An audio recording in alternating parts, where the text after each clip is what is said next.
Hello, people of YouTube. This is Financially Ruined. I'm your host, Steve Gray. Thank you for watching. Today we are talking about reselling things. Maybe guitars, perhaps? Or, I don't know, electronical items? Or what else do I have in my general facility? Tools. Little screwdriver set there. And the reason we're talking about reselling is because it is a good way to make money. Last week we talked about garage sales, which is essentially reselling the stuff in your house you're not using. More so, resellers are trying to buy things for cheap. Typically, you're working on a 60-40 margin, so you want to buy it for 60% or less of its value. Certain things are higher. Certain guitars are higher, Some of the stuff like Pokemon cards, very slim margins. Certain things I would stay away from reselling. Pokemon cards would be one of them, unless you just happen to buy a pack once in a while and get a random, very, very nice card. And there, Pokemon I'd stay away from. We'll just start with things I would stay away from in terms of reselling. Pokemon, because everybody does it. Video games for the same issue. Guitars for the same issue. Cars, because heaven forbid you put a couple grand into a car and then it blows up or something. Cars, that's a little bit too much money, in my opinion. I mean, if you have the money and you want to do it, go ahead. If you know what you're doing and you're mechanically inclined. But for the regular average Joe, newer vehicles have way too much technology in them. If you're working with vintage vehicles from 70s, 80s, even into the 90s that have significantly less technology in them, and are more repair friendly for an individual, as opposed to having to go to a mechanic and have them hooking up to their $10,000 machine, then yes, by all means, go ahead and do that. But you need to find your niche. Know something, learn a lot about it, and then, know what you can do to look up the price of that product. eBay's pretty good with that. Reverb, you can look at sold prices too. AI stuff, as much as I hate AI, it is becoming very useful for resellers because you can do stuff now where you take, for instance, this little book right here. We have different UPC codes on the back of it. You can scan that with your phone and it'll bring it up and tell you exactly what the price of that thing is brand new, and you know what you want to pay for it. So you figure, okay, 50%. Usually you do try to get it for 50%. But it is not an easy task to be a reseller. I would not consider myself a reseller. I would consider myself someone that occasionally sells video games and guitars online. More so to buy, sell, and trade. More so trading and buying. I am bad with that. What I'll do is video games. I'll tell you the biggest way to do video games, especially if you just want to play video games for cheap, although this is more of a resale type of situation, is find a console with a bunch of games. That's your best bet. Is you buy in bulk, usually you can get stuff for a little bit cheaper. If you're buying an individual game, such as some limited edition Legend of Zelda thing that's worth $500-$600, whereas opposed to you buy that and then a whole bunch of other stuff that maybe it's worth $2,000, but you get it for like $1,000. Big lots of stuff is where you can make money. Lego, that's how you do it. You don't look for individual sets. You don't look for individual minifigures. You just buy a whole giant pile of Legos for a couple $100 and hope you got something good in there. And hopefully they're nice and give you directions, and maybe you can match the pieces to sets, and then you can sell the sets individually. But it's a lot of work. Certain things like that. Video games can be a lot of work. Legos can be a lot of work. Guitars can be a lot of work. Photography stuff is one that's always good too. But you ultimately need to find your specific niche. Baby stuff. People are always buying baby stuff. Baby stuff is, for the most part, unless the kid poops on it or throws up on it, or other bodily functions on it, they're not wearing that stuff. They're not using that stuff very much. I found a cute little Huggy pillow, dinosaur Huggy pillow, that I happened to get when I purchased a mystery box a while back. And the lady got lucky because I was lazy, didn't look up the price of it. She got it for $10, and I found out that it was valued at $80. So I could have probably sold it for $40. But it is what it is. Not that big of a deal. I still broke even, I think, in that instance. Guitars, same thing. Most people know what they have. They know what they're worth.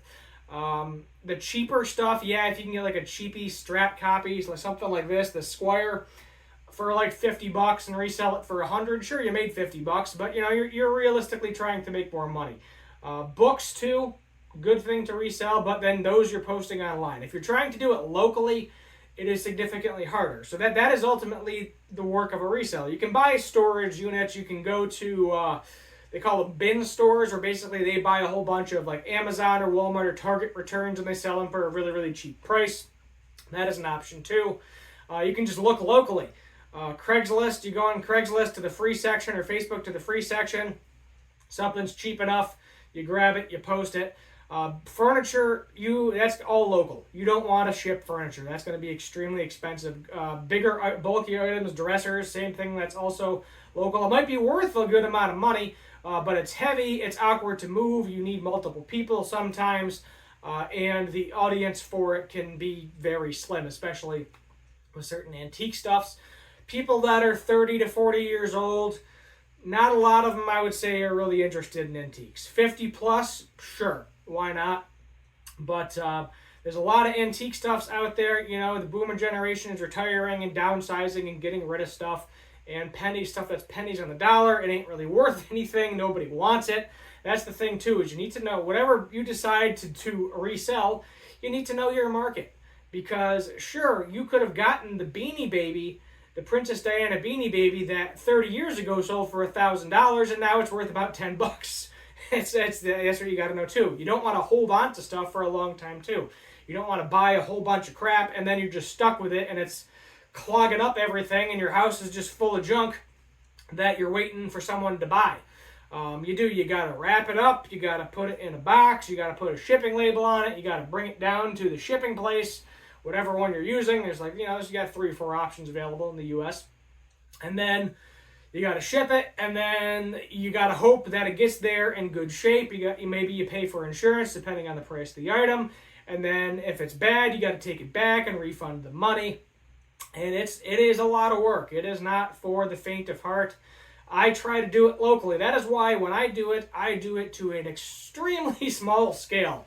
I might have 10 to 15 things posted on Facebook Marketplace at a time. I would not have 50 plus. I tried that with eBay with a bunch of these old little I got a box of free motorcycle something or other. Something like this, but a lot smaller. Motorcycle models. Very small little things.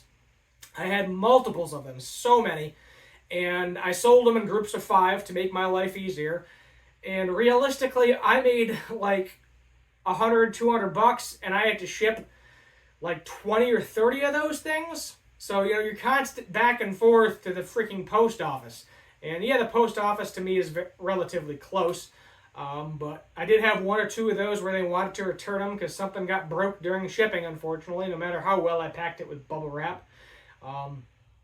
And it's just, it is a process. As I said, if that's all you're doing, that is a 24/7 job. It is not okay, I'm going to post something and forget about it, and someone bought it a week later, I got to go ship that one item, not a big deal. Now, you're going to have, if you want to do it to a bulk level, and it can be done, you're going to be hundreds, if not thousands of items. Typically, majority of them are going to be listed on eBay and Amazon.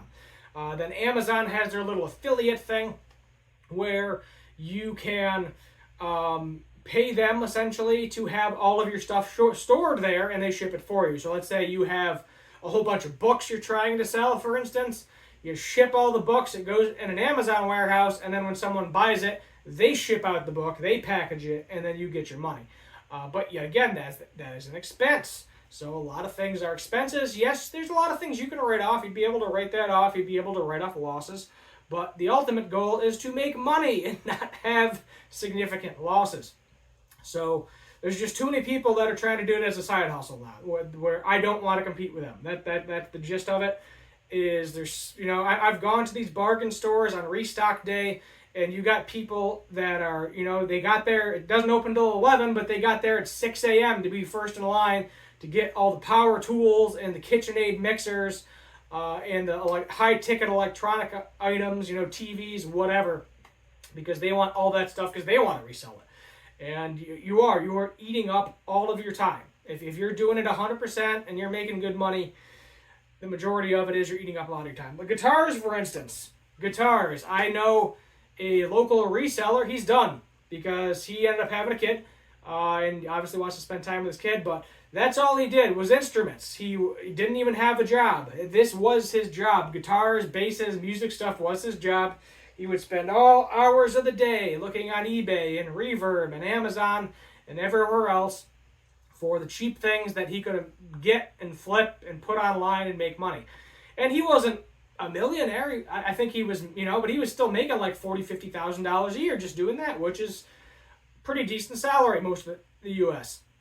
You're not living at large, but you got an apartment, you got a decent vehicle, so on and so forth. But he was on it 24/7. If I ever decided, hey man, let's go grab a beer or something, catch up, so on and so forth. He was just on his phone the entire time.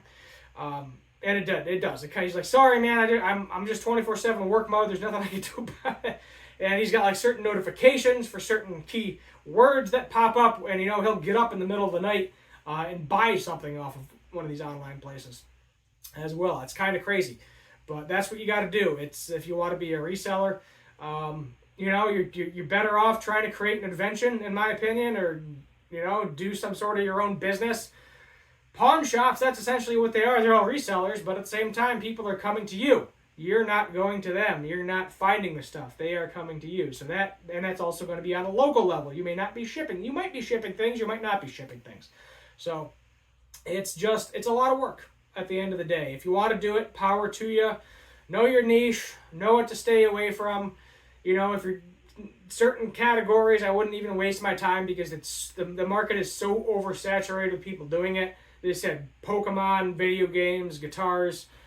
Those are three big ones, and I've dabbled in two of those three. Still haven't dabbled in Pokemon cards, but I dabble in video games. Sometimes I'm first on the ball and get lucky. A lot of the times I'm not. A lot of the times someone beats me to the punch, and that's what it is too. You may be trying to do this, and then someone comes in and they offer more than the person's asking, like the housing market that I'm having problems with right now is I want to pay what they're asking. I'd prefer to pay under what they're asking.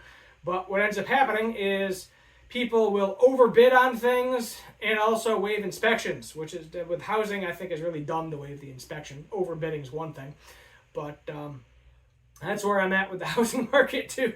It sucks. It's just a dog-eat-dog world. Everybody's trying to do the same thing you're doing, and you really just got to find a niche that few enough people are doing that you can go and get that thing and put it online and people buy it.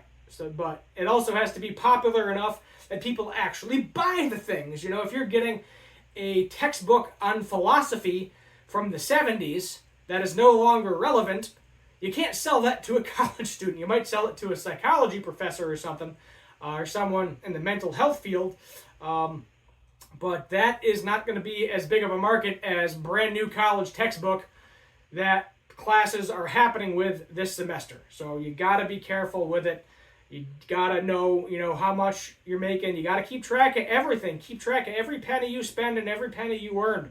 Because if you're breaking even, what's the point? You're actually losing your money, I would say, because you're wasting all your time doing this thing to break even. So I'll end with that. Hit the subscribe button. Turn on the notification bell. If you're on your phone, I think there's a hype button. Hit that too. That helps. On the road to 1,000 subscribers, 8,000 watch hours. So we'll see if I keep doing this channel. Right now, we're going to keep doing it every Saturday video.